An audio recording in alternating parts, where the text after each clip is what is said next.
Elections వస్తున్నాయంటే చాలు ఇక ఎలక్షన్లో నిలబడ్డ క్యాండిడేట్స్ ఎవరైతే ఉంటారో వాళ్ళ ప్లేసెస్లల్లో వాళ్ళ నియోజకవర్గంలో వాళ్ళ ఊర్లల్లో ఎక్కడైతే నిలబడుతున్నారో అక్కడ పోయి జనాలను ప్రసన్నం చేసుకోవడానికి హామీల వర్షం కురిపిస్తారు.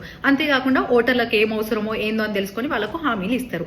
ఇక ఇది ఇట్లుంటే ఓటర్స్ కూడా వాళ్ళకి కావాల్సినవి చెప్తుంటారు ఈ క్యాండిడేట్స్కి. లైక్ రోడ్లు వేపిమనో, వాటర్ ప్రాబ్లం ఉందనో, స్ట్రీట్ లైట్స్ పెట్టిమనో. కానీ వరంగల్ ప్రజలు అండ్ కరీంనగర్ ప్రజలు మాత్రం ఇవేమొద్దు, ఓటుకు నోటొద్దు, రోడ్ల రిపేర్ వద్దు, ఇంకేమొద్దు, కానీ మాకున్నటువంటి ప్రధానమైన సమస్యని మీరు తీరిస్తే మీకే ఓటేస్తాం, మిమ్మల్ని గెలిపిస్తాం. ఒకవేళ ఆ ప్రాబ్లం తీరవలే అనుకో మేము ఎవ్వరికి ఓటేయమని అంటున్నారు. ఇంతకు ఆ ప్రాబ్లం ఏంటంటే కొన్ని ఏరియాస్లో కుక్కలు ఏ విధంగా ఇబ్బంది పెడుతున్నాయో మనందరికీ తెలుసు. మీద పడి గీకుతున్నాయి, కరుస్తున్నాయి, ఘాట్లు పెడుతున్నాయి. కొన్ని సందర్భాల్లో కుక్కలు చేపట్టి ప్రాణాలు కోల్పోయిన వాళ్ళు కూడా ఉన్నారు. ఇక కోతుల ముచ్చటకు వస్తే కోతుల ముచ్చట కూడా అంతటా గిట్నే ఉంది. మెయిన్గానైతే డిస్ట్రిక్ట్స్లలో చాలా మంది చాలా రకాలుగా ఇబ్బందులు పడుతున్నారు. డోర్ తీయాలంటేనే భయపడి వణికిపోతున్న పరిస్థితి. మీద పడి రక్కేసి కాట్లు పెట్టి మొత్తం గీకి ఆగం చేస్తున్నాయి. ఇంట్లో ఉన్న సామాన్లను కూడా చెల్లాచెదురుగా పడేస్తున్నాయి. పంట పొలాలను ఆగం చేస్తున్నాయి. ఇట్లా ఒక్కటా రెండా మస్తు ప్రాబ్లమ్స్ ఉన్నాయి.